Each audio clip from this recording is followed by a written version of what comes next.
भारतीय हवामान विभागाने मंगळवारी अनेक राज्यात मुसळधार पावसाचा अंदाज वर्तवला असला तरी दुसरीकडे केंद्रीय सरकार कमजोर मान्सून आणि घटलेल्या पेरणीबाबत चिंतित आहे. सरकारी माहितीनुसार देशात 372 जिल्ह्यांमध्ये मान्सून कमकुवत नोंदवला असून 68 जिल्ह्यावरती सर्वाधिक परिणाम झाला आहे.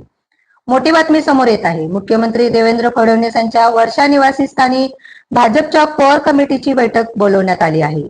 या बैठकीत महत्वाच्या विषयावरती चर्चा होणार. आखाड्यामध्ये परिस्थिती चिघळत चालली आहे. गोष्ट नियंत्रणात येण्याऐवजी हाताबाहेर जात आहे. अमेरिका एका बाजूला इराणवर शक्तिशाली हवाई हल्ले सुरू केले आहेत. त्याचवेळी मिडल ईस्टर्न मधील अजून 2 देशात युद्धाची समीप पोचला आहे. सामान्य जीवन विस्कळीत झाले गेल्या काही दिवसात.